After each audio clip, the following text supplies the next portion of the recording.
대한민국을 위협하는 AI 충격 보고 10가지입니다. 놓친 골든타임 10가지를 말씀드리겠습니다. 첫째, 한국 사회가 초고령 사회라는 거대한 파도에 대비하기 위해 가장 심각하게 골든타임을 놓친 영역은 바로 국민연금 제도의 구조적 개혁에 대한 수십 년간의 방치였습니다. 국민연금은 1988년 제도 도입 당시 국민의 수용성을 높이기 위해 선진국에 비해 매우 낮은 9%의 보험료율과 상대적으로 높은 소득 대체율을 약속하는 저부담고급여라는 태생적 한계를 안고 출발했습니다. 이후 1998년 보험료율이 9%로 조정된 이래로 20년 넘게 이 수치가 동결되는 동안 대한민국의 인구 구조는 세계에서 유례를 찾기 힘들 정도로 급격하게 고령화되었습니다. 그 결과 연금을 받아야 하는 고령 인구는 폭발적으로 증가하는 반면 연금 재정을 책임져야 할 생산 가능 인구는 가파르게 감소하는 심각한 재정 불균형에 직면하게 되었습니다. 이러한 정책적 지연은 국민연금 기금이 2050년대 중반에 소진될 것이라는 암울한 제5차 재정 전망으로 구체화되었고 결국 미래 세대에게 감당하기 힘든 부양 부담을 전가하는 결과를 낳았습니다. 이처럼 세대 간 갈등이 첨예하게 대립하는 상황이야말로 시급한 개혁 조치를 막았던 가장 큰 걸림돌이었으며 젊은 세대에게 내가 낸 돈을 받지 못할 것이라는 근본적인 제도 불신을 초래하는 핵심 요인이었습니다. 모수 개혁을 통한 재정 안정화와 세대의 신뢰 확보, 이에 정부와 국회는 더 이상 개혁을 미룰 수 없다는 사회적 공감대 속에 재정 안정화와 노후 소득 보장이라는 두 축을 중심으로 개혁 논의를 본격화했습니다. 단기적으로는 기금 고갈 시점을 늦추기 위한 모수 개혁에 집중했으며 가장 핵심적인 변화는 보험료율 인상과 소득 대체율 조정입니다.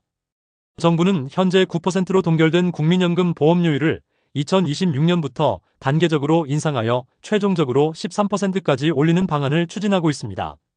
이로써 국민의 부담은 커지지만 기금의 수입을 늘려 제도의 재정적 지속성을 확보하려는 목표입니다. 이러한 보험료율 인상은 기금의 수명을 연장하는 직접적인 효과를 가져오며 이와 더불어 국민연금 기금의 운용 수익률을 1%p 이상 끌어올리는 노력이 병행된다면 기존 2056년으로 예상되었던 기금 소진 시점을 최소한 15년 이상 늦춰 2071년 이후까지 연금 지급 능력을 유지할 수 있을 것이라는 예측이 나오고 있습니다. 동시에 정부는 OECD 최고 수준의 노인 빈곤율을 고려하여 국민연금의 노후소득 보장 기능이 약화되는 것을 막기 위해 노력을 기울였습니다. 2028년 40%로 인하될 예정이었던 명목 소득 대체율을 43%로 상향 조정하고 고정하여 더 내는 만큼 노후에 최소한의 보장 수준을 확보할 수 있도록 설계했습니다. 미래 세대 공정성 강화와 구조적 개혁의 발판 마련. 나아가 정부는 연금에 대한 청년층의 불신을 해소하고 세대 간 형평성을 제고하기 위한 구체적인 제도 개선책을 마련했습니다. 무엇보다 중요한 것은 국민연금 지급 보장 규정의 법적 명문화입니다. 국민연금법에 국가가 연금 급여의 지급을 명확히 보장한다는 조항을 신설하여 젊은 세대가 내가 낸 보험료를 돌려받지 못할 수도 있다는 불안감을 근본적으로 해소하고자 했습니다. 또한 저출산 극복과 병역 의무에 대한 사회적 보상을 강화하는 차원에서 크레딧 제도를 대폭 확대했습니다. 기존 둘째 아이부터 적용되던 출산 크레딧을 첫째 아이부터 12개월로 확대하고 다자녀 가구의 상한을 폐지하여 출산 장려 효과를 기대합니다. 이와 함께 군 복무 크레딧 인정 기간도 현행 6개월에서 최대 12개월로 늘려 청년층의 병역 이행 부담을 연금 제도를 통해 간접적으로 지원합니다. 장기적인 관점에서는 자동 조정 장치 오토매틱 밸런싱 메커니즘 도입에 대한 논의도 활발하게 진행 중입니다. 이는 인구 변화 등 외부 요인에 따라 보험료율이나 급여 수준을 자동으로 미세 조정하여 정치적 논란 없이 연금 재정의 안정을 꾀하는 선진국형 구조 개혁 방안입니다. 더불어 기초연금의 보장성을 강화하여 공적연금의 노후소득 보장 기능을 다층화하고 사적연금 퇴직연금 등의 역할을 확대하는 방향으로 노후소득 보장 체계를 개편하는 것도 중요한 정책 방향입니다. 이처럼 연금 개혁은 단순히 기금의 수지를 맞추는 문제를 넘어 세대 간의 신뢰를 회복하고 초고령 사회의 지속 가능한 사회 구조를 구축하는 가장 핵심적인 과제로 추진되고 있습니다. 둘째, 정년 및 노동시장 개혁, 고령자 역동성 제고 실패. 대한민국이 초고령 사회를 맞이하며 놓친 두 번째 결정적인 기회는 바로 정년 및 노동시장 개혁이었습니다. 급격히 증가하는 고령 인구는 더 이상 은퇴 후 돌봄의 대상이 아니라 축적된 경험과 지식을 가진 잠재적인 생산 주체입니다. 그러나 한국 사회는 여전히 연공서열에 기반한 임금 체계와 경직된 법정 정년만 60세이라는 이중의 벽에 갇혀 있었습니다. 기대 수명이 80대 후반으로 늘어나고 국민연금 수령 개시 연령만 65세과의 소득 공백기가 발생하는 상황에서 정년 제도의 경직성은 고령층의 경제활동 참여를 가로막고 이들을 높은 노인 빈곤율로 내모는 핵심적인 원인이 되었습니다. OECD 최고 수준인 한국의 노인 빈곤율은 이러한 노동시장 개혁 지원의 가장 뼈아픈 결과라 할 수 있습니다. 계속 고용을 위한 유연한 제도 도입 노력. 정부는 이 문제를 해결하고 고령 인구의 생산성을 사회에 재활용하기 위해 계속 고용 제도를 핵심 목표로 설정하고 정책을 추진하고 있습니다. 계속 고용은 단순히 법정 정년을 연장하는 것을 넘어 기업과 근로자가 자율적으로 정년 이후에도 고용을 유지할 수 있도록 하는 유연한 시스템을 구축하는 데 중점을 둡니다. 이는 크게 세 가지 방향으로 나뉩니다. 첫째, 정년 연장은 법정 정년 자체를 상향 조정하는 방안입니다. 둘째, 재고용은 정년에 도달한 근로자를 계약직 형태로 다시 고용하는 방식입니다. 셋째, 정년 폐지는 특정 직종이나 분야에 한해 아예 정년을 없애는 가장 급진적인 방안입니다. 현재 정부는 이 세 가지 방식 중 기업의 자율성을 존중하면서도 가장 유연하게 적용할 수 있는 재고용 및 정년 이후 계속 고용 모델에 초점을 맞추고 사회적 논의를 촉진하고 있습니다. 연공서열형 임금체계 개편과의 연계. 하지만 계속 고용제도의 성공을 위해서는 기존의 연공서열형 임금체계 개혁이 필수적입니다. 숙련도가 높아질수록 임금이 급격히 상승하는 현재의 구조에서는 기업들이 정년 연장이나 재고용에 상당한 인건비 부담을 느끼고 젊은 인력 채용을 주저하게 만드는 요인으로 작용합니다. 따라서 정부는 직무나 성과를 중심으로 임금을 결정하는 직무급 또는 성과급 체계로의 전환을 유도하여 고령 인력의 임금 부담을 완화하고 생산성 기여에 따른 합리적인 보상을 제공할 수 있는 기반을 마련하고자 합니다. 이는 세대 간 임금 격차 해소와 함께 청년층의 고용 기회 잠식 우려를 줄이는 핵심 전략이기도 합니다. 고령자 역량 강화 및 맞춤형 일자리 확대. 노동시장의 공급 측면에서는 고령 인력의 노동 능력을 유지하고 향상시키는 정책이 중요합니다. 정부는 고령자가 새로운 기술과 직무 능력을 습득할 수 있도록 평생 직업훈련 시스템을 강화하고 재취업을 위한 교육 및 컨설팅 지원을 확대하고 있습니다. 또한 고령자의 경험과 지혜를 활용할 수 있는 사회 서비스 분야, 공익형 일자리, 시니어 인턴십 등 다양한 형태의 맞춤형 일자리를 개발하고 지원하여 고령층이 단순한 소득 보조를 넘어 사회에 적극적으로 기여하고 보람을 느낄 수 있는 활동 기회를 제공하는 데 집중하고 있습니다. 이처럼 정년 및 노동시장 개혁은 단순히 일할 나이를 늘리는 문제를 넘어 전 생애에 걸친 고용 가능성을 높여 초고령 사회의 지속 가능한 경제, 성장 동력을 확보하는 데 필수적인 요소로 인식되고 있습니다. 셋째, 돌봄 인력 공급 및 처우 개선, 무너지는 사회 안전망. 연금과 노동시장의 개혁 못지않게 초고령 사회의 발밑을 흔드는 세 번째 위기는 돌봄 인력 공급 및 처우 개선의 문제입니다. 고령화가 심화되면서 장기 요양과 돌봄 서비스에 대한 수요는 폭발적으로 증가하고 있으나 이를 뒷받침할 돌봄 인력의 질과 양은 심각한 수준으로 부족한 상황입니다. 현재 돌봄 서비스 제공의 상당 부분을 차지하는 요양보호사는 열악한 근무 환경과 낮은 임금, 그리고 과중한 육체적 및 감정적 노동에 시달리고 있으며 이로 인해 이직률이 매우 높고 숙련된 인력을 장기간 유지하기 어려운 구조적인 문제를 안고 있습니다. 이러한 돌봄 인력의 탈숙련화와 수요와 공급 불일치는 결국 서비스의 질 저하로 이어져 돌봄을 필요로 하는 노인과 그 가족의 삶의 질을 직접적으로 위협하는 사회적 안전망의 취약점으로 작용하고 있습니다. 돌봄 인력의 공적 책임 강화와 질적 성장 유도. 정부는 이러한 문제를 해결하고 안정적인 돌봄 체계를 구축하기 위해 돌봄 서비스의 공공성과 전문성을 강화하는 데 주력하고 있습니다. 첫째, 돌봄 인력의 처우 개선은 가장 시급한 과제입니다. 보수 수준을 현실화하고 경력에 따른 승진 체계 및 직무 발전 경로를 마련하여 돌봄 분야를 지속 가능한 전문 직업으로 인정받도록 유도하고 있습니다. 이는 단순한 시혜적 지원을 넘어 양질의 인력이 돌봄 분야로 유입되고 장기적으로 활동할 수 있는 기반을 다지는 핵심 정책입니다. 둘째, 공급 체계의 다각화 및 전문화를 추진합니다. 기존의 요양보호사 외에도 간호사, 사회복지사 등 다양한 전문 인력이 돌봄 서비스에 참여할 수 있도록 자격 및 직무 체계를 개편하고 있습니다. 또한 치매나 만성질환 등 전문적인 돌봄이 필요한 영역에 대해서는 특화된 교육과 자격을 도입하여 서비스의 전문성을 높이고자 합니다. 해외 인력 활용 논의와 돌봄 기술 도입. 국내 인력만으로는 급증하는 돌봄 수요를 감당하기 어렵다는 현실적 인식 아래 해외 돌봄 인력의 도입에 대한 논의도 활발하게 이루어지고 있습니다.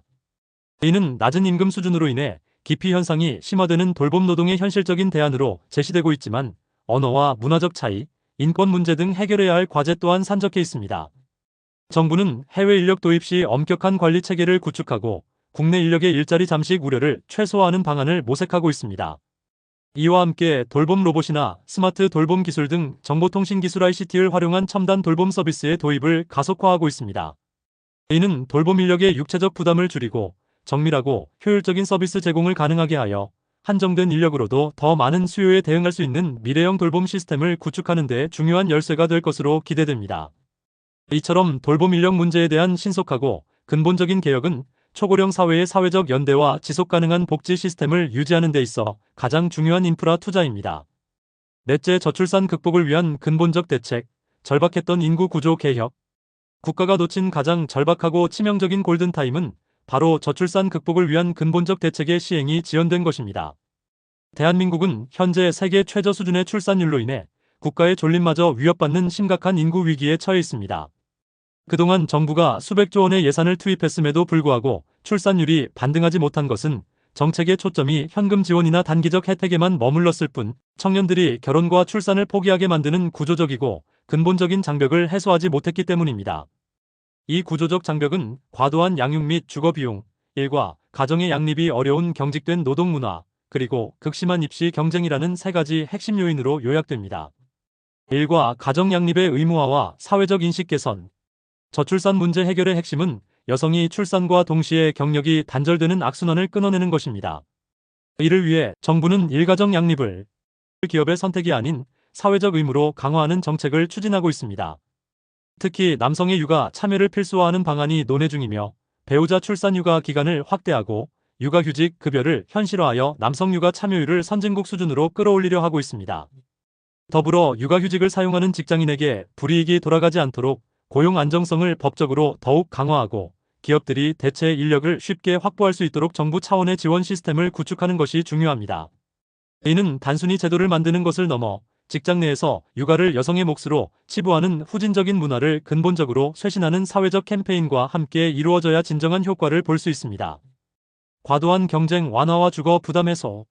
출산율을 끌어올리는 데 있어 또 다른 핵심적인 장벽은 교육 경쟁의 과열과 천문학적인 주거 비용입니다. 청년 세대는 아이를 낳는 순간부터 사교육 경쟁에 뛰어들어야 한다는 심리적 압박감을 느끼며 이는 가구의 경제적 부담을 폭증시키는 주범입니다. 따라서 정부는 공교육의 질을 획기적으로 향상시키고 다양한 입시 전형을 도입하여 줄 세우기식 경쟁을 완화하는 교육 개혁에 집중해야 합니다. 또한 주택 공급을 늘리는 양적 대책을 넘어 신혼부부 및 출산 가구에 대한 주택 특별 공급을 대폭 확대하고 저렴한 가격에 장기간 안정적으로 거주할 수 있는 공공 임대주택의 비중을 늘리는 등 실질적인 주거 안정 정책을 병행해야 합니다. 주거와 교육 문제 해결이야말로 아이를 낳아 기를 수 있는 환경을 조성하는 데 있어 가장 직접적이고 강력한 동력이 됩니다. 시스템 기반의 돌봄 인프라 구축. 마지막으로 국가가 책임지는 돌봄 시스템의 완성이 저출산 극복의 열쇠입니다. 기존의 보육시설 확충을 넘어 영아기 2세에 대한 공공 돌봄을 강화하고 아픈 아이를 위한 병원 동행, 돌봄 서비스 등 부모의 손이 가장 필요한 순간에 국가가 빈틈없이 개입하는 촘촘한 돌봄 인프라를 구축해야 합니다. 또한 아동수당, 양육수당 등의 현금 지원 역시 출산 초기 집중 지원을 통해 초기 양육 비용 부담을 확실히 덜어주는 방식으로 개편하여 청년들이 미래에 대한 불안 없이 출산을 결정할 수 있도록 사회 전체의 역량을 집중해야 할 시점입니다. 이처럼 저출산 대책은 단순한 복지 정책이 아니라 국가의 지속 가능성을 확보하는 최우선 과제이자 구조적 개혁의 최종판인 것입니다. 다섯째, 지방소멸 위기에 대응한 지역 균형 발전 전략.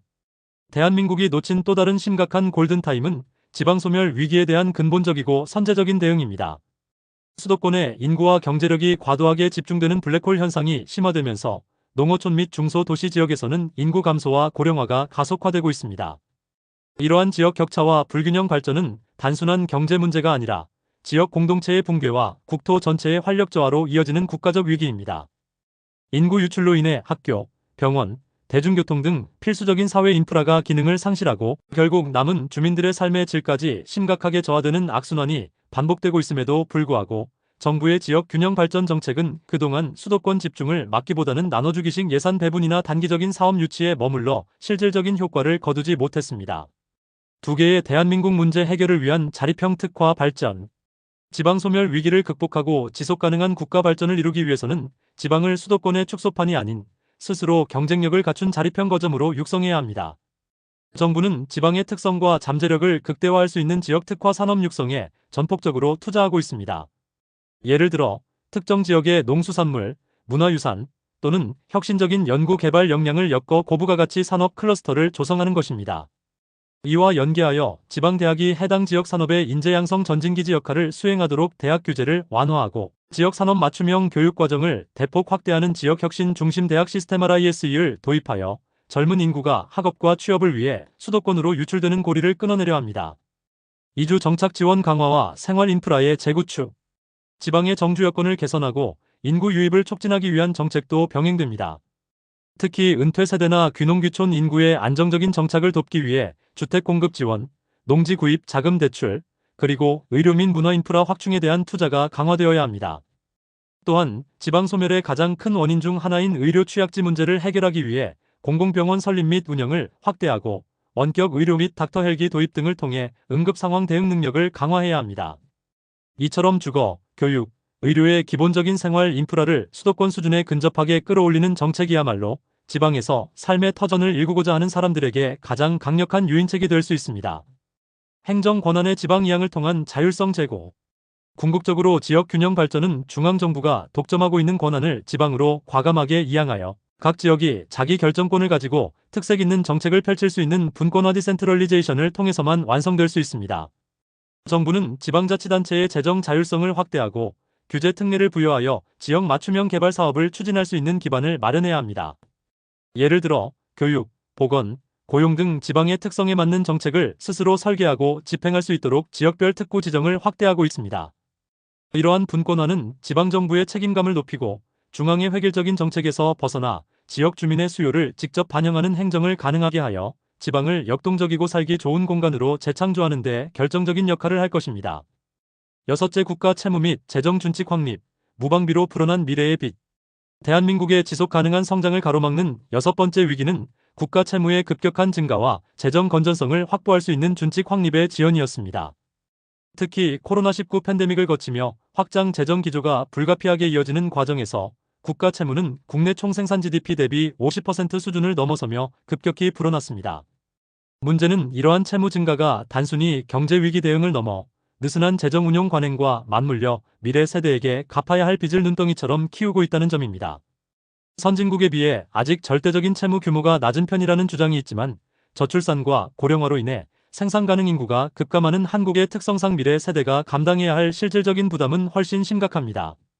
재정 건전성 확보의 골든타임을 놓치면서 정부가 갑작스러운 경제 위기나 안보 위협에 대응할 수 있는 정책적 여력 피스컬 스페이스가 크게 축소되는 위험에 직면했습니다. 재정 준칙의 법적 구속력 확보와 단계적 채무 관리. 따라서 정부는 무분별한 재정 확대를 막고 지속 가능한 재정 운용 시스템을 구축하기 위해 재정 준칙의 법적 확립을 최우선 과제로 추진하고 있습니다. 재정 준칙은 GDP 대비 국가 채무 비율이나 통합 재정 수지 적자 비율의 상한선을 법으로 명문화하여 정치적 상황에 관계없이 재정 건전성을 유지하도록 강제하는 제도적 장치입니다. 핵심은 GDP 대비 국가 채무 비율을 60% 이내로, 그리고 통합 재정 수지 적자 규모를 GDP 대비 3% 이내로 관리하는 기준을 설정하고 이를 국회 입법을 통해 강력하게 준수하도록 의무화하는 것입니다.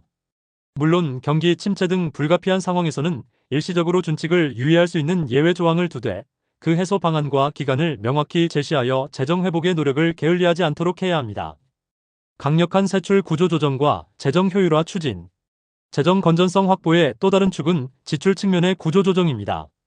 정부는 그동안 누적되어 온 비효율적이고 관행적인 재정 지출을 과감하게 삭감하고 재정 투자의 효과를 극대화하는 지출 구조 조정에 힘을 쏟아야 합니다.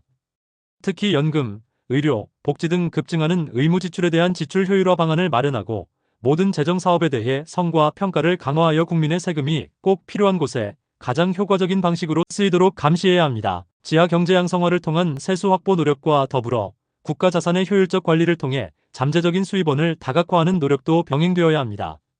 재정 준칙의 확립은 단순히 숫자를 통제하는 것을 넘어 미래 세대에 대한 책임감을 바탕으로 국가의 지속 가능한 성장을 위한 토대를 마련하는 윤리적 선택인 것입니다. 일곱째, 첨단 산업 육성 및 규제 개혁, 혁신 동력의 약화.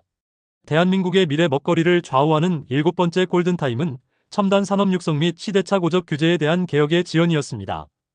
4차 산업혁명 시대의 핵심 기술인 인공지능 AI, 바이오, 미래 모빌리티, 시스템 반도체 등은 국가 간의 기술 주도권 경쟁이 가장 치열하게 펼쳐지는 분야입니다. 그러나 한국은 선도적으로 혁신을 이끌어가기보다는 기존 산업 보호와 안전 논리에 갇힌 갈라파고스식 규제에 발목이 잡혀 신산업 분야의 진입과 성장이 더디게 진행되었습니다. 특히 인공지능 분야의 데이터 활용 규제나 바이오 산업의 임상 규제 등은 글로벌 경쟁국에 비해 혁신의 속도를 현저히 떨어뜨리는 요인으로 작용하여 국가 혁신 동력의 약화라는 결과를 낳았습니다.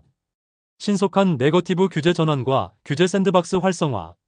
혁신 생태계를 복원하기 위해 정부는 네거티브 규제 시스템으로의 전환을 가속화해야 합니다. 이는 법에서 금지하는 것 외에는 모두 허용하는 방식으로 기업이 새로운 기술을 시장에 빠르게 적용할 수 있도록 자유도를 부여하는 것입니다. 이와 함께 규제 샌드박스 제도를 실질적으로 활성화하여 기업들이 혁신적인 제품과 서비스를 한시적으로 시장에 출시하고 안전성을 검증할 수 있도록 지원해야 합니다. 중요한 것은 단순히 샌드박스를 지정하는 것을 넘어 검증이 끝난 사업에 대해서는 신속하게 관련 법규를 개정하여 영구적인 시장 진입을 보장하는 규제 졸업 체계를 확실히 구축하는 것입니다. 규제 개혁은 단발성 이벤트가 아닌 정부가 끊임없이 혁신을 수용하고 지원하는 상시 시스템으로 정착되어야 합니다. 주권 기술 확보를 위한 전략적 투자 및 인력 양성. 첨단 산업 육성의 핵심은 주권 기술을 확보하고 글로벌 공급망에서의 우위를 점하는 것입니다. 정부는 반도체, 미래차 배터리, 핵심 광물 등 국가 안보와 직결되는 전략 기술 분야에 대한 대규모 연구개발 R&D 투자를 집중해야 합니다. 또한 산업 현장에서 필요로 하는 고급 인재를 양성하기 위해 지방 대학과 첨단 산업계가 연계된 계약학과 및 전문 교육 과정을 대폭 확대하고 해외 우수 인재가 국내로 유입될 수 있도록 비자 및 정착 조건을 획기적으로 개선해야 합니다. 이처럼 첨단 산업 육성과 규제 개혁은 한국 경제의 잠재 성장률을 끌어올리고 미래 세대의 양질의 일자리를 창출하는 가장 확실한 성장 전략입니다. 8째 의료 시스템 개혁, 필수 의료 붕괴와 건강보험의 위기. 국민의 생명과 직결된 8번째 골든타임은 의료 시스템의 구조적 개혁 지연이었습니다.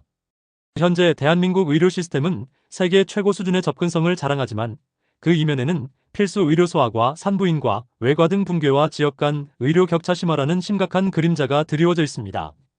수익성이 낮고 의료 분쟁 위험이 높은 필수 의료 분야를 의사들이 기피하면서 지방을 중심으로 응급 상황에 대처할 의료 인프라가 속수무책으로 무너지고 있습니다. 이는 결국 환자들이 대형 수도권 병원으로 몰리는 의료 쇼핑 현상을 가속화시키고 의료 자원의 비효율적 낭비를 초래합니다. 더욱이 국민건강보험 제정은 인구 고령화에 따른 의료 수요 증가와 비급여 항목 확대로 인해 지속 가능성에 심각한 위협을 받고 있는 실정입니다.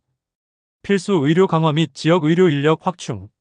의료 시스템의 지속 가능성을 확보하기 위해 정부는 필수 의료 분야에 대한 보상 체계를 근본적으로 개편해야 합니다. 단순히 수가 의료 서비스 가격을 인상하는 것을 넘어 지역 및 필수 의료 분야에서 활동하는 의료진에게 공공기여에 합당한 보상과 안정적인 근무 환경을 보장해야 합니다. 핵심은 지역 의료 인력의 양성을 제도화하는 것입니다.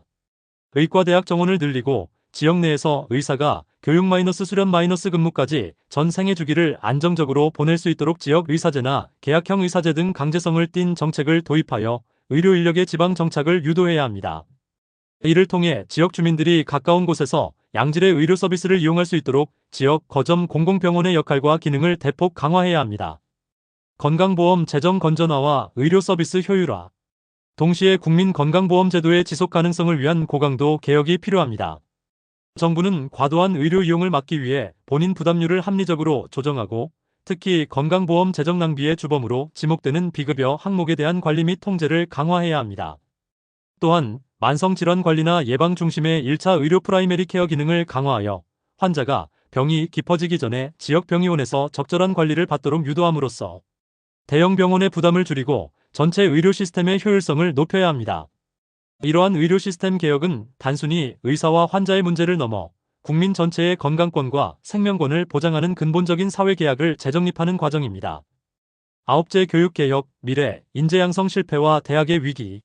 국가의 백년지대계를 좌우하는 9번째 골든타임은 미래, 사회를 대비하는 교육개혁의 실기였습니다.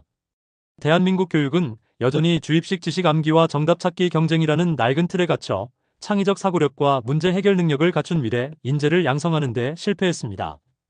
특히 인공지능 AI과 디지털 전환 시대에 필요한 디지털 리터러시와 융합적 사고 능력 교육이 지지부진하면서 우리 학생들이 급변하는 노동시장에 대비하지 못하고 있다는 우려가 커지고 있습니다.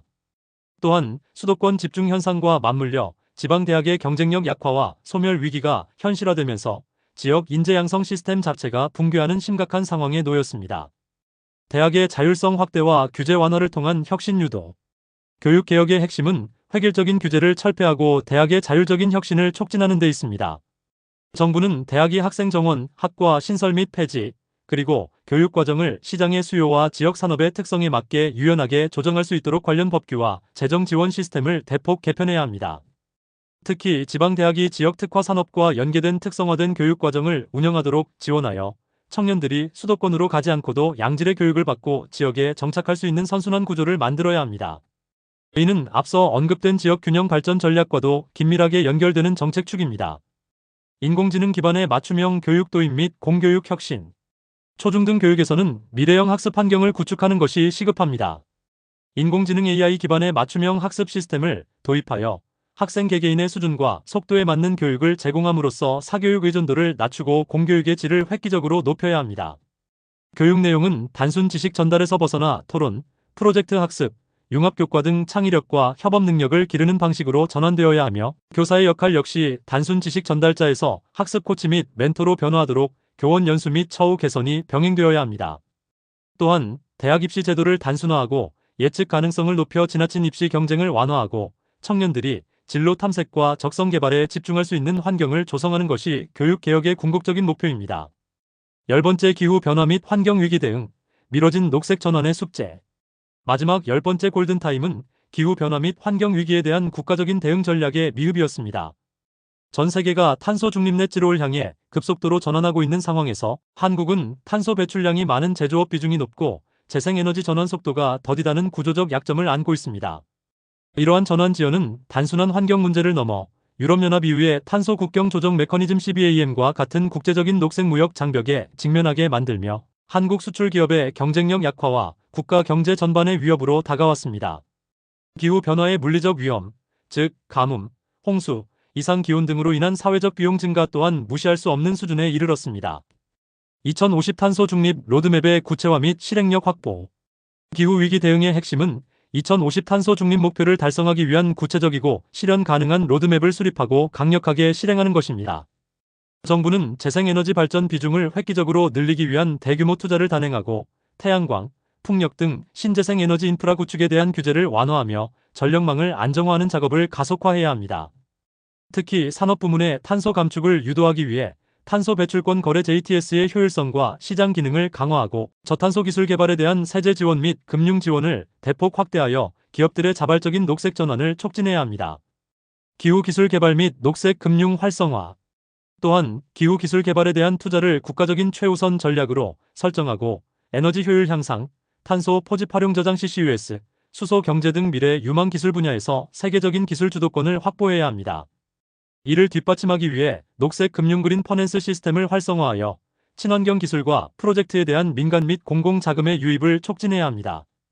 중앙은행과 금융당국은 기후 관련 위험을 금융 시스템에 반영하고 녹색 채권 발행을 활성화하여 지속 가능한 투자가 이루어지도록 유도해야 합니다. 이처럼 기후 변화 대응은 더 이상 환경 정책이 아니라 미래 산업 경쟁력과 직결되는 경제 전략이자 미래 세대의 생존권을 보장하는 최후의 골든타임인 것입니다.